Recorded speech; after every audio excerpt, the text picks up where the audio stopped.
Hi అండి, welcome back to my channel APK creations. ఈరోజు వీడియోలో క్షీరాబ్ది ద్వాదశి యొక్క విశిష్టత, పూజా విధానము, తులసి కళ్యాణము, వ్రతకథ గురించి తెలుసుకుందాం. ఈ కార్తీక మాసంలో వచ్చే క్షీరాబ్ది ద్వాదశి ఎంతో విశిష్టమైనది. ఈ కార్తీక మాసంలో వచ్చే శుక్లపక్ష ద్వాదశిని క్షీరాబ్ది ద్వాదశి, చిలుకు ద్వాదశి, యోగిని ద్వాదశి అని అనేక రకములైన పేర్లతో జరుపుకుంటారు. ఈరోజే మహావిష్ణువు యోగనిద్ర నుండి లేచిన రోజు అంటారు. ఈ రోజునే శ్రీ మహావిష్ణువు శ్రీ మహాలక్ష్మిని వివాహం చేసుకున్న రోజు అంటారు. క్షీరాబ్ది అంటే పాల సముద్రము. ఈ రోజునే కృతయుగంలో దేవతలు దానవులు కలిసి క్షీర సముద్రాన్ని అమృతం కోసం చిలికిన రోజు. ఈ పుణ్యదినం రోజునే క్షీరసాగరాన్ని చిలికారు కాబట్టి చిలుకు ద్వాదశి అంటారు. కార్తీక మాసంలో ద్వాదశి రోజు దేవతలు రాక్షసులు కలిసి పాలసముద్రాన్ని చిలికినప్పుడు మొదట హాలాహలం పుట్టింది. దీని శక్తి వలన లోకాలు నాశనం అవుతుండటం చూసి పరమశివుడు హాలాహలాన్ని స్వీకరించాడు. తర్వాత లక్ష్మీదేవి ఆవిర్భవించింది. క్షీరసాగరం నుండి వచ్చిన లక్ష్మీదేవిని ఈ రోజునే మహావిష్ణువు వివాహం ఆడాడు. అందుకే ఈ రోజున మహావిష్ణువు మహాలక్ష్మి కళ్యాణం చేస్తారు. ఎప్పుడూ క్షీరసాగరంలో శయనించే మహావిష్ణువు ఈ రోజున మహాలక్ష్మితో పాటు బృందావనానికి వస్తాడని అంటారు. అందుకే ఈ రోజున తులసి మొక్క దగ్గర దేవతలు మునులు ఆశ్రయించుకుని ఉంటారట. ఈ పూజలో శ్రీ మహాలక్ష్మికి ప్రతీకగా తులసి మొక్కను, మహావిష్ణువుకి ప్రతీకగా ఉసిరి మొక్కను పెట్టి వివాహం చేస్తారు. ఈ కార్తీక మాస శుక్లపక్ష ద్వాదశి తిథి రోజున రేవతి నక్షత్రం పూర్తిగా ఉంటుంది.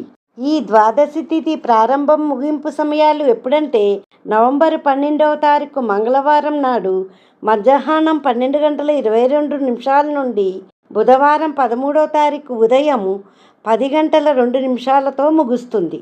మనకు పంచాంగం ప్రకారం ఏ పండగైనా సూర్యోదయంతో కూడుకున్న తిథి ఎప్పుడు ఉంటుందో ఆ రోజునే ఏ పండగైనా జరుపుకోవాలి. అదే లెక్క అవుతుంది. క్షీరాబ్ది ద్వాదశి నవంబర్ 13వ తారీఖునే ఉంటుంది.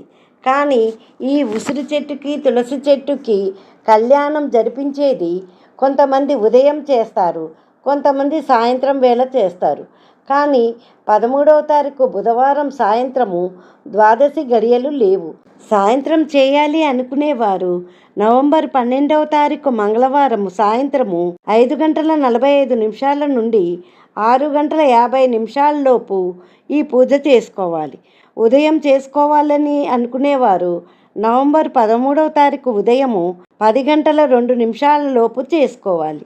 కార్తీక మాసంలో తులసి చెట్టును ఎవరైతే పూజిస్తారో వారికి సకల శుభాలు కలుగుతాయి. అంతేకాక ఉసిరి చెట్టు కూడా చాలా ప్రాధాన్యత ఉంది.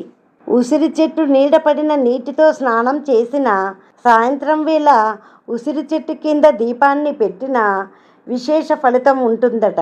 క్షీరాబ్ది ద్వాదశి రోజు తులసి కోటలో ఉసిరికాయలతో ఉన్న ఉసిరి కొమ్మను నాటి లక్ష్మీనారాయణులుగా భావించి పూజ చేసుకోవాలి. తులసి కోట దగ్గర చక్కగా అలికి శంఖచక్ర నామాలతో అలంకరించి ముగ్గులు వేయాలి. తులసి మొక్కను, ఉసిరి మొక్కను పసుపు కుంకుమతో పువ్వులతో అలంకరించుకోవాలి. ఈ తులసి కోట దగ్గర 8 లేక 12, 16 లేదా 21 దీపాలను వెలిగించుకోవాలి. దీపాలను పిండి ప్రమిదల్లో వెలిగించిన, మట్టి ప్రమిదల్లో వెలిగించిన చాలా మంచిది. అలాగే ఈ దీపాలతో పాటు 365 ఒత్తులు వెలిగించుకోవాలనుకునేవారు కూడా వెలిగించుకోవచ్చు. ఈ రోజున దీపం వెలిగించిన వారికి ఏడాది పొడవునా దీపం వెలిగించిన ఫలితం దక్కుతుంది. ముందుగా పసుపు గణపతిని చేసి తమలపాకులో పెట్టుకోవాలి. తర్వాత కలశ స్థాపన ఉన్నవారు కలశాన్ని పెట్టుకోవాలి. లక్ష్మీదేవి రూపంలో ఉన్న తులసి చెట్టుకు, ఉసిరి మొక్క రూపంలో ఉన్న విష్ణుమూర్తికి పూజ చేసుకోవాలి. ఓం శ్రీ తులసీదాత్రి సహిత లక్ష్మీనారాయణ స్వామినే నమః అనే మంత్రాన్ని పఠిస్తూ షోడశోపచార పూజ చేసుకోవాలి.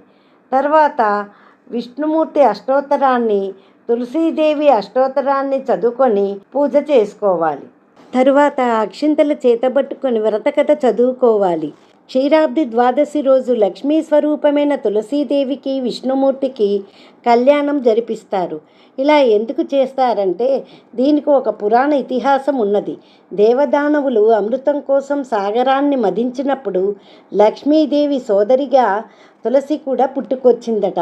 తులసి కూడా విష్ణుమూర్తిని ఆరాధించిందట. పెళ్లి చేసుకోవాలని కలలు కన్నది. కానీ అప్పటికే లక్ష్మీదేవి విష్ణుమూర్తికి భార్య అయినందున సహజంగానే ఆమెకు తులసి మీద మహాకోపం వచ్చిందట.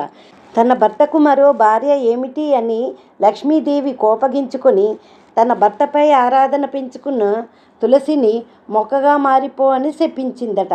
తులసి మొక్కగా మారిపోవటం విష్ణుమూర్తికి బాధ కలిగించిందట. విష్ణుమూర్తి తులసితో, తులసి నీవు బాధపడకు, భవిష్యత్తులో నీ కోరిక తప్పకుండా నెరవేరుతుంది. నేను శాలిగ్రామ రూపంలో ఉన్నప్పుడు నువ్వు నాకు దగ్గర అవుతావు. ఇళ్లల్లో దేవాలయాల్లో తులసి ఆకులతో నన్ను పూజిస్తారు. అంతేకాదు భక్తులందరూ నిన్ను ఎంతో పవిత్రంగా భావించి ఇళ్లల్లో తులసి మొక్కను నాటుకొని పూజిస్తారు. నీకు నీళ్లు పోసి నమస్కరిస్తారు. నీ ముందు దీపం వెలిగించి పూజిస్తారు. కార్తీక శుక్ల ద్వాదశి రోజు నీతో నాకు కళ్యాణం జరిపిస్తారు. అప్పుడు నీ కోరిక తీరి సంతృప్తి చెందుతావు అని దీవించాడు విష్ణుమూర్తి. ఆ విధంగా తులసి మొక్కకు ఎనలేని పవిత్రత చేకూరింది.